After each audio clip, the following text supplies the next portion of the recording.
Olá, eu sou o Jean e nesse capítulo a gente vai sair do plano das ideias e entrar na prática da pesquisa científica. Aqui o foco não é decorar regras, mas aprender a buscar, aprender a selecionar e também a organizar a literatura acadêmica com autonomia. Então, pesquisar não é acumular textos. Pesquisar é tomar decisões estratégicas. E essas decisões começam no momento da busca. No capítulo anterior, a gente aprendeu a planejar o projeto de pesquisa. Agora, nesse momento, esse planejamento começa a ser colocado em prática na revisão de literatura. E o primeiro ponto que precisa ficar claro é o seguinte: buscar artigos científicos não é a mesma coisa que pesquisar no Google. Quando usamos bases de dados acadêmicas, a busca deixa de ser aleatória e cada base organiza a produção científica a partir de critérios editoriais, áreas de conhecimento e tipos específicos de publicação. Isso significa que toda busca já envolve uma escolha, e escolher onde buscar é uma decisão metodológica, não é uma tarefa automática. Nenhuma base mostra a ciência inteira. Cada uma apresenta um recorte específico da produção científica. Por isso, buscar a literatura acadêmica precisa ser entendido como estratégia, não como uma tentativa. A pergunta central deixa de ser quantos textos eu encontrei e passa a ser que tipo de evidência essa base me permite acessar. Uma boa busca não começa pela quantidade, ela começa pelo problema de pesquisa e pelos objetivos do estudo. São eles que orientam onde buscar, por que buscar e que tipo de literatura faz sentido analisar. Então, quando essa relação não existe, a revisão fica extensa, mas pouco analítica. Então, pessoal, buscar essas bases acadêmicas é escolher estrategicamente quais evidências vão sustentar o seu estudo. No próximo bloco a gente aprofunda uma estratégia e entendendo como definir descritores e recortes para tornar a busca mais precisa e metodologicamente coerente. No bloco anterior, a gente viu que buscar literatura científica é uma decisão estratégica.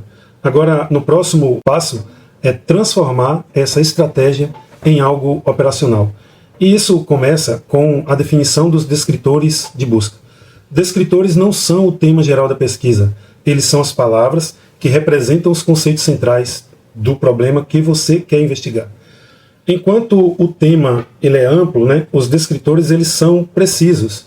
Eles nascem diretamente do problema de pesquisa e dos objetos de estudo. Se os descritores forem vagos, a busca também será bastante vaga. Pense assim: o tema é o assunto da conversa. Os descritores são as palavras exatas que permitem encontrar os estudos certos. É essa escolha que transforma uma busca genérica em uma busca científica. Além dos descritores, a busca também exige recortes. Recorte temporal, recorte linguístico e também recorte documental. Esses recortes não servem para limitar a pesquisa arbitrariamente. Eles servem para dar coerência metodológica. Essa coerência metodológica é o que você está procurando. Escolher um período, um idioma ou um tipo de documento precisa fazer sentido para o problema investigado. Quando descritores e recortes são bem definidos, a busca fica mais eficiente. Você perde menos tempo com textos irrelevantes e ganha mais foco naquilo que realmente contribui para o seu estudo. É assim que a revisão de literatura deixa de ser extensa e passa a ser analítica. Então, pessoal, bons descritores e também bons recortes transformam buscas amplas em estratégias científicas mais precisas. Mais na frente na aula nós vamos avançar mostrando por que usar mais de uma base de dados e adotar uma postura analítica já na busca fortalece a revisão de literatura. Até aqui a gente já definiu onde buscar e como estruturar essa busca com descritores e recortes. Agora um ponto fundamental da pesquisa científica. Nenhuma base de dados é completa sozinha. Cada base acadêmica apresenta apenas um recorte específico da produção científica. Isso acontece porque elas indexam períodos diferentes, áreas distintas e muitas vezes regiões específicas do mundo. Então, quando o pesquisador usa apenas uma base, ele passa a enxergar uma única versão da ciência. Por isso, o uso combinado de bases de dados, como é que eu posso dizer, não é excesso, é um critério metodológico. Então, combinar bases amplia a cobertura científica e reduz os vieses causados pelas limitações de um único sistema de indexação. Combinar bases amplia a visão científica. Olha, perceba na figura que cada base ilumina o problema de pesquisa por um ângulo diferente. Uma base traz recorte específico, outra mostra um recorte distinto, e uma terceira oferece uma cobertura complementar. Nenhuma delas é suficiente sozinha, mas juntas elas ampliam a visão científica sobre o problema. Mas combinar bases não significa acumular resultados sem critérios. Aqui entra a postura analítica do pesquisador. Desde a busca, é preciso avaliar criticamente títulos, periódicos, anos de publicação e também o alinhamento dos estudos com o problema e os objetivos da pesquisa. Então a análise começa antes mesmo da leitura completa dos textos. Beleza? E essa etapa é chamada de triagem preliminar. Ela serve para excluir, logo no início, estudos que não dialogam com o foco do trabalho. Então triar não é descartar por preguiça, é economizar tempo, evitar leituras inúteis e aumentar o rigor da revisão. Então buscar bem já é um ato analítico. E para a gente fechar esse momento da aula, eu queria dizer para vocês que combinar base de dados e adotar uma postura analítica desde a busca torna a revisão de literatura mais sólida, mais coerente e menos enviesada. No próximo bloco, vamos avançar para um recurso técnico que ajuda a estruturar e refinar essa estratégia, que é o uso de operadores booleanos. Depois de combinar bases de dados e adotar uma postura analítica na busca, surge uma questão prática. Como transformar esse raciocínio científico em comandos de buscas eficientes? É nesse ponto que entram os operadores booleanos. Então, os operadores booleanos são ferramentas lógicas que permitem organizar e controlar os resultados da busca acadêmica. Com eles, o pesquisador decide conscientemente se quer restringir, ampliar ou excluir alguns resultados. Eles não são um detalhe técnico isolado, são formas de traduzir o pensamento científico em estratégia de busca. Observe na figura como cada operador atua de forma diferente. O operador AND restringe a busca. Ele mantém apenas os resultados que aparecem na interseção dos dois termos, ou seja, aqueles que atendem a todas as condições definidas. O operador OR, ele amplia a busca. Ele reúne alternativas e variações terminológicas, permitindo alcançar estudos que usam conceitos equivalentes. Já o operador NOT serve para excluir abordagens indesejadas. Ele retira da busca termos que não dialogam com o foco do estudo. É importante usar o NOT com cuidado. Excluir demais pode eliminar estudos relevantes e também pode empobrecer a revisão de literatura. Por isso, os operadores devem ser sempre usados em função do problema de pesquisa e também dos objetivos do estudo, nunca de forma automática. Outro ponto essencial é entender que a busca científica não acontece uma única vez. Ela é um processo de refinamento progressivo. Os primeiros resultados mostram excessos, lacunas ou termos mal ajustados. E a partir disso, o pesquisador revisa descritores, combina operadores e melhora continuamente a estratégia de busca. Então, pessoal, refinar a busca não é um sinal de erro, é sinal de maturidade metodológica. Buscar bem não é acertar de primeira, é ajustar o foco até que os resultados estejam realmente alinhados aos problemas e aos objetivos da pesquisa. E para fechar, queria dizer para vocês que os operadores booleanos permitem transformar raciocínio científico em buscas precisas, controladas e coerentes. No próximo bloco, nós vamos avançar para a etapa seguinte, que é como selecionar e avaliar criticamente e quais desses resultados realmente entram na revisão de literatura. Depois de buscar bem, depois de definir descritores, de combinar bases e também depois de refinar a estratégia com os operadores booleanos, chegamos a um ponto decisivo da pesquisa. Nem tudo o que aparece na busca entra na revisão de literatura. É aqui que a busca deixa de ser técnica e passa a ser decisão intelectual. Observe a lógica do funil. No topo, temos muitos artigos, resultados de uma busca ampla, e nesse momento não se trata de ler tudo. O primeiro filtro é feito pelos títulos. A pergunta é simples: o tema está alinhado? A área faz sentido para o problema da pesquisa? São perguntas que a gente precisa fazer. O segundo filtro é o resumo. Aqui, o pesquisador avalia se o texto realmente responde ao problema de pesquisa, se o método utilizado é compatível com os resultados do estudo. Muitos artigos passam nessa etapa e isso é absolutamente normal. Excluir também é pesquisar. Depois vem a avaliação crítica. É o momento de analisar a qualidade metodológica e consciência teórica e a contribuição real do estudo. É nesse ponto que a revisão deixa de ser acumulativa e passa a ser criteriosa. O resultado desse processo não é uma pilha de PDFs, é um conjunto organizado de referências. E algumas serão centrais, porque sustentam diretamente o argumento.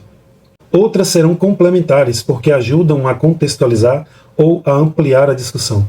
Cada texto precisa ter uma função clara dentro da revisão. Selecionar referências não é ler tudo, é decidir o que realmente contribui para a construção do argumento científico. Quando essa etapa é bem feita, a escrita fica mais clara, fica mais coerente e muito mais segura. E para a gente fechar esse bloco, eu queria dizer para vocês que selecionar referências é transformar muitos resultados em um corpo bibliográfico coerente. No próximo bloco, nós vamos ver como a inteligência artificial pode apoiar a organização desse material, sem substituir a leitura crítica nem a autoria do pesquisador. Depois de selecionar criticamente as referências que entram na revisão, surge uma pergunta muito atual. Como a inteligência artificial pode ajudar nesse processo sem comprometer o rigor científico e a autoria do pesquisador? Então a resposta começa com uma distinção importante. A IA não é pesquisadora, ela é uma ferramenta de apoio. E isso significa que ela pode ajudar a organizar informações, pode ajudar a sugerir variações de descritores e também pode identificar padrões temáticos, mas ela não lê criticamente, ela não avalia método. Ela não decide o que é relevante para o seu estudo. E essas decisões continuam sendo humanas, elas continuam sendo suas. Observe a figura e essa divisão de responsabilidades. De um lado, a IA atua como um apoio instrumental. Ela organiza referências, ela agrupa textos por temas, ela ajuda a visualizar o material coletado.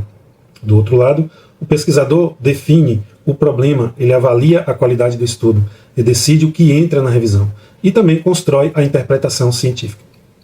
A autoria não pode ser delegada. Tudo que a IA sugere precisa passar por validação crítica. Descritores ampliados, agrupamentos temáticos, resumos automáticos só fazem sentido quando são conferidos à luz do problema da pesquisa e dos objetivos do estudo. Usar a IA sem validação é trocar rigor por aparência de produtividade. Quando usada corretamente, a inteligência artificial fortalece a pesquisa. Ela economiza tempo operacional e libera o pesquisador para aquilo que realmente importa, que é pensar, comparar, interpretar e também escrever com clareza. Quando usada sem critério, ela fragiliza o trabalho e ela compromete a integridade científica. Então, para a gente fechar essa parte, eu queria dizer para vocês que a inteligência artificial ela fortalece a pesquisa quando apoia a organização, mas nunca quando substitui o pensamento científico e a autoria do pesquisador. No próximo bloco, vamos fechar o capítulo mostrando como todo esse processo se transforma em síntese escrita e também como ele se transforma na construção da revisão introdutória. Então, pessoal, ao longo desse capítulo, a gente percorreu todo o caminho da busca até a seleção da literatura científica. Agora chegamos ao ponto em que tudo isso precisa se transformar em escrita científica com sentido. E aqui que muita gente se confunde. Escrever a revisão de literatura não é resumir artigo por artigo, é construir um raciocínio próprio, sustentado pela literatura. Observe o fluxo mostrado na figura. Tudo começa com os estudos selecionados. Esses estudos não aparecem no texto de forma solta. Eles são organizados em eixos temáticos, ou seja, em conjunto de ideias que dialogam entre si. A partir desses eixos, o pesquisador constrói os parágrafos síntese. Cada parágrafo articula diferentes estudos, compara posições, mostra convergências e aponta diferenças. O texto deixa de ser descritivo e passa a ser analítico. A literatura sustenta o argumento, mas não substitui a voz do pesquisador. O resultado final desse processo é a revisão introdutória. Um texto contínuo, um texto coerente, um texto alinhado aos problemas de pesquisa e também aos objetivos do estudo. É nesse momento que o pesquisador começa de fato a se posicionar, não repetindo o que já foi dito, mas mostrando como entende o tema a partir da literatura analisada.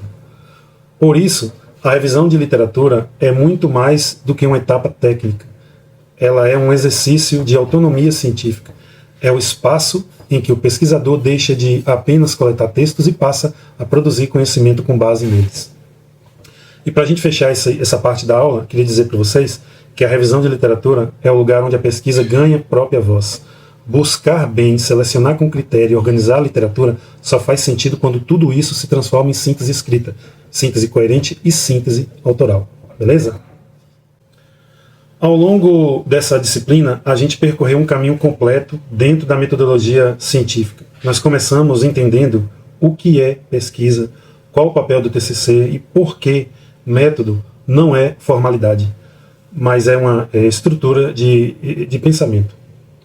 Depois, nós aprendemos a organizar o texto acadêmico, aprendemos a compreender a lógica da escrita científica e também aprendemos a reconhecer que escrever bem é consequência de pensar bem.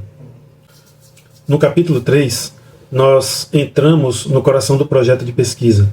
Nós vimos que um bom TCC não nasce de improvisação, mas de alinhamento entre problema, objetivo, metodologia e ética. E também nós entendemos que fazer pesquisa é assumir responsabilidade científica, especialmente quando lidamos com pessoas, com dados, com decisões que são metodológicas. Também, nós vimos no capítulo 4, nós saímos do plano das ideias e fomos para a prática. Nós aprendemos a buscar a literatura científica com estratégia, nós aprendemos a definir descritores, aprendemos a definir também recortes, a combinar bases, a refinar buscas e também a selecionar referência com critério. Mais do que isso, nós aprendemos que a revisão de literatura não é acúmulo de texto, mas a síntese escrita com autoria. Ao final desse percurso, pessoal, a mensagem central é bastante clara. Fazer pesquisa científica não é seguir um roteiro mecânico, é tomar decisões conscientes em cada etapa e saber justificar as escolhas, reconhecer os limites, agir com ética e também escrever com responsabilidade. Ferramentas podem ajudar, normas organizam, mas o pensamento científico continua sendo o seu, o humano, o crítico e também o autoral. Beleza?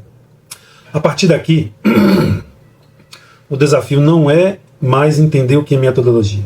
O desafio é aplicar, é usar o conhecimento para construir projetos mais coerentes, a trabalhos de conclusões de curso mais sólidos e pesquisas que façam sentido no seu campo profissional.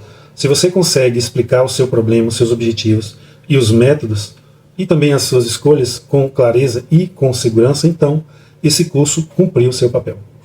Fazer ciência, pessoal, é aprender a pensar melhor, é pensar melhor e pensar melhor é algo que você leva para muito além do TCC. Obrigado por caminhar comigo ao longo dessa disciplina. Desejo a vocês bons estudos, boa pesquisa e bom trabalho acadêmico. E se precisar, só chamar, tá bom?